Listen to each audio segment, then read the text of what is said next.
mahirap humanap ng trabaho. Masakit kasi palagi kang nababypass. Yung appointment kasi minsan biglang dumadating kasi na walang tamang proseso, yung naghihintay ka, tapos may dumating na dala-dala niya yung appointment niya. More than 10 years akong naging contractual. 10 years po ako sa abroad, sa Alnor Hospital. Then bumalik ako year 2000. Then nag-apply po ako dito sa IPHO bilang contractual. Natapos ko po yung midwifery noong 1993. Dahil pumasok po ako ng iba't ibang contract or nagbo-volunteer po. Noong 1993 nakatapos po ako. At dumaan po sa iba't ibang ng trabaho. Sa awan ng Diyos, dumating yung government ni Mujib Hataman po. Doon po pinalad po na napasok ako po sa trabaho dahil po sa program nila na dumaan po sa Mika to observing na kung karapat dapat ka maging midwife, then na-hired na naman ako as a rural health midwife po.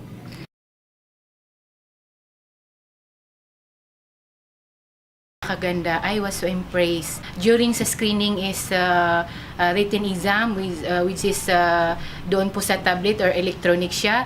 So maganda siya, and then right after nakukuha mo yung result. So alam mo na ilan ang score mo. Nag-attend ako ng exam which is bago din sa amin kasi tablet, electronic, no? Interview process. So I was really impressed kasi I thought na pagkapasok ko is sasabihan ka na okay, introduce yourself and say something, but that is hindi yun ang nakita ko na yun sana yung inaasahan ko. So I was really impressed kasi yun ang sinabi sa amin is time limit with 2 minutes. And then pagpasok ko po sa interview room is nandun yung mga panel with our Madam Cabinet Secretary, Madam Mamboy Kampong. So parang 7 panel sila, and then pagpasok ko po is yun, binigyan kami ng tips na kukuha ka lang doon sa attribute questions.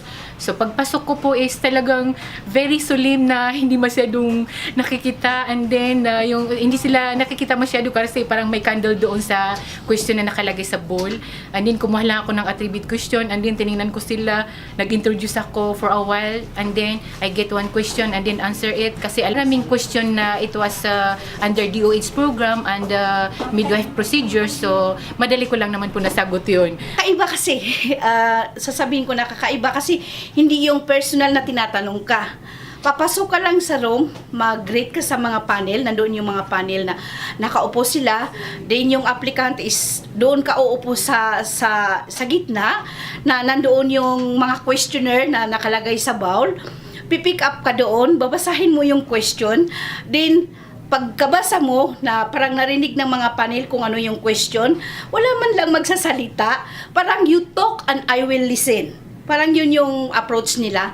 Then, bubunot ka ng isang question, babasahin mo yung question mo, at the same time, mag-answer ka. Sa bilis ng answer mo, kabilis din ng makaka-pick up ka ng another question kasi po may time limit. Pag po matapos yung yung oras mo, may bell, ring, so meaning stop ka na magpundot, magkuha ng questionnaire. So, kakaiba kasi. Nung malaman ko na na-appoint ako, sobrang masaya po.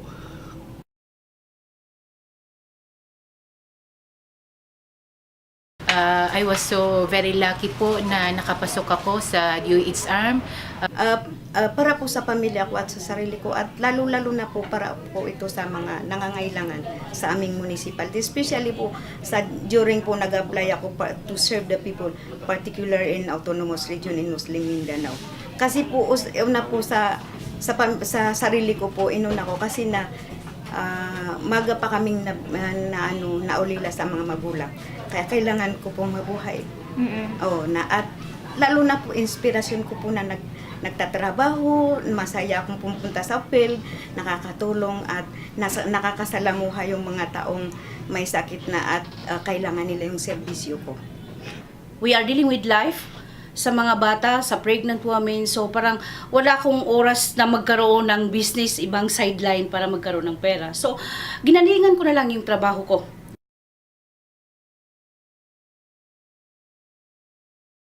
Ma'am, hi.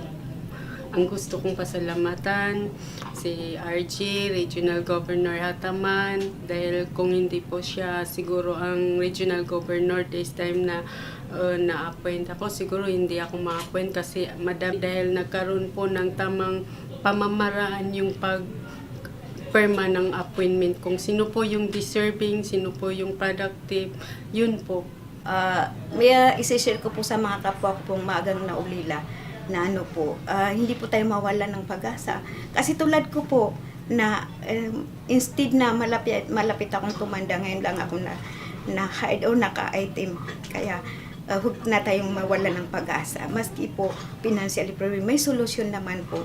At sa ngayon po, meron akong mensahe, sana po tuloy-tuloy po na itong tuwid na daan po. Kasi maganda po ito, kasi nakakatulong po, maraming trabahong na itulong sa mga nangangailangan po, at lalo na po yung mga kulang po sa pinansyal na mga mamamayan po na nangangailangan ng tulong ng gobyerno, tulad po ni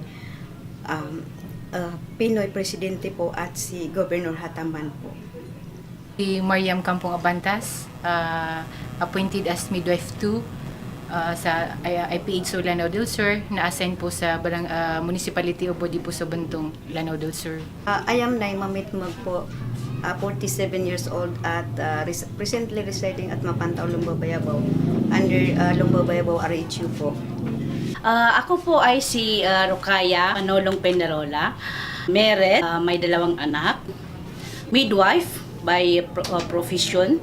Kasalukuyan nagtatrabaho dito sa IPHO Lanao del Sur.